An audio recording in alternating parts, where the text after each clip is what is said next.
كلمة الدنيا ما بتقفش على حد كلمة غلط تمامًا، لإن في وجهة نظري الدنيا بتقف، الدنيا بتقف لمّا أبوك وسندك وضهرك يموت، الدنيا بتقف لمّا أمك مصدر حنانك ومصدر إلهامك بيموت، وقتها ما تلاقيش اللي يمسح دموعك، بتقف لمّا تحب حد من قلبك وتكون مشاعرك بِكر وصادقة تجاهه، ويطلع بيغفّلك وتتخان ويتلعب بمشاعرك.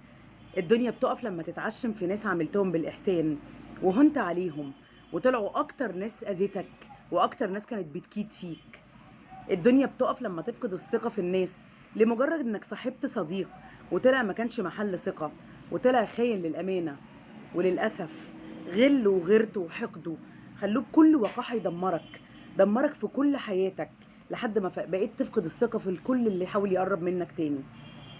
بتقف مع كل أزمة جديدة بتعدّي عليك، فتبُص حواليك تلاقي نفسك إنك ما فيش كتف يسندك، وإنك لوحدك في أشد لحظات حياتك.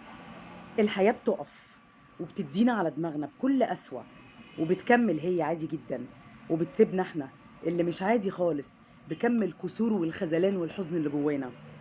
الحياة بتمشي بس عشان هي عايزة تمشي، مش عشان إحنا عايزينها تمشي. الحياة بتمشي بس بتعدّي علينا، وبتعدّي على رفاتنا، وبتعدّي على كل لحظات ضعفنا. الحياة بتمشي بس إحنا جوانا واقف ما بيمشيش، ولو كان الظاهر غير كده.